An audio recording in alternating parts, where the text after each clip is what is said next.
Hi යාළුවනේ දවස් 3-4ක් video ගේන්න බැරි වුණා. ඒකට මම ඔයාලගෙන් සමාව ඉල්ලනවා. අද ඉඳන් එක දිගට වීඩියෝ දානවා කියලා ඔයාලා හැමෝටම පොරොන්දු වෙනවා. එහෙනම් අලුත්ම රහකට ගේම් ප්ලේ බලන්න අපිත් එක්ක එකතු වෙන්න. වැඩි කතා නැතිව අපි යමු වැඩේට.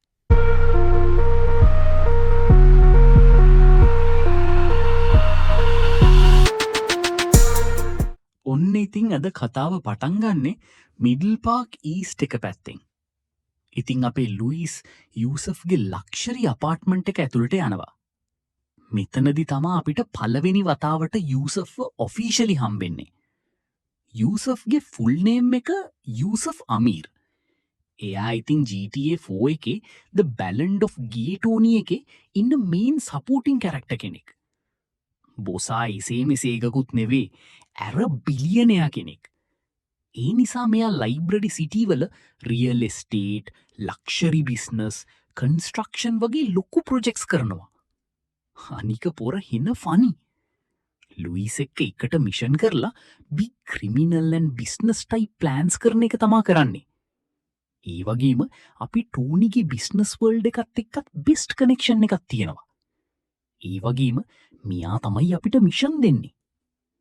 ඉතින් පොර කියනවා අපි දෙන්න එකට වැඩ කරලා නයිට් ක්ලබ් එම්පයර් එකක් හදමු කියලා.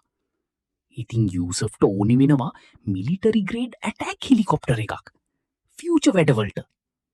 ඒකේ නම තමයි බසර්ඩ්. ඉතින් ඒක ගෙනත් දෙන්න කියලා පොර ඉතින් අපි ලුයිස්ට කියනවා.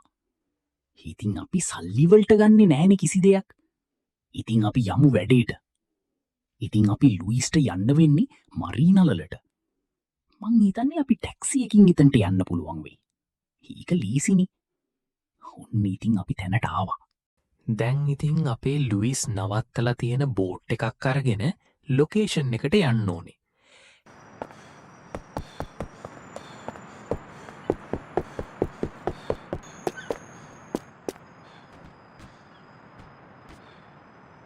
හැබැයි ඉතින් අපේ බසර්ඩ් එක තියෙන්නේ බිග් ලක්ෂරි යොට් එකක් උඩ. ඒ වගේම ඒක අයිති ආම්ස් ඩීලර්ස් කණ්ඩායමකට. ආම්ස් ඩීලර්ස් කියන්නේ නීති විරෝධී විදිහට අවිජාවාරම් කරන අයට. අනික් ඒක වටේට පෙට්‍රෝල් බෝට්ස් 3-4කුත් තියෙනවා. ඒ බෝට්ස් ගාඩ් එකට ඉන්නවා. ඒ විතරක් නෙවෙයි ඒකේ ගාඩ්ස්ලත් ඉන්නවා. ඒක නිසා ලීසි වෙන එකක් නෑ. ඉතින් අපිට දැන් තියෙන්නේ මේ සේරමල්ල ඩවුන් දාන්න. ඉතින් දුර ඉදන් හොඳ රේන්ජ් එකක් තියෙන ගන්න එකකින් ෂූට් කරමු. එතකොට ඉතින් අපිට ලීසි. හැබැයි ඉතින් හෙලිකොප්ටර් එකට ඩැමේජ් කරන්න බෑ. අපි යමු ඉතින් යොට් එක ඇතුළට.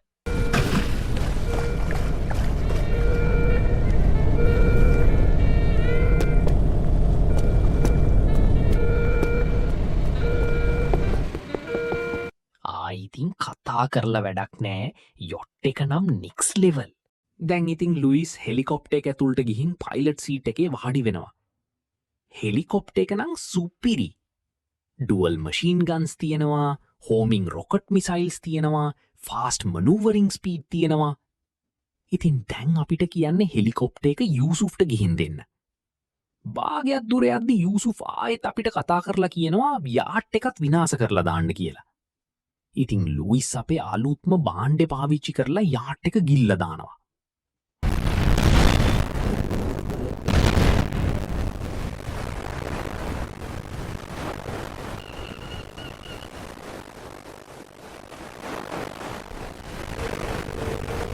හැබැයි ඉතින් තාම වැඩ ඉවර නෑ. මෙතනදී ඉතින් සර්වයිවිං ආම්ස් ඩීලර්ස්ලා ස්පීඩ් බෝට් වලින් පැනලා යනවා. දැන් මෙයාලා පස්සේ පන්නලා ෂොට් එක දෙන්න තමයි ඉතින් තියෙන්නේ. මේක තමා තියෙන අමාරුම කෑල්ල. හෙලිකොප්ටර් එක ළඟින් ගෙනියන්නත් ඕනේ, ඒ වගේම වතුරට දාගන්නත් බෑ. මෂීන් ගන් වල තත්ත්වය කොහොමද කියලා බලමු. එහෙනම් ඉතින් දැන් වැඩේ සම්පූර්ණයෙන්ම වගේ ඉවරයි. දැන් ඉතින් තියෙන්නේ හෙලිකොප්ටර් එක යූසුෆ්ට බාර දෙන එක තමයි.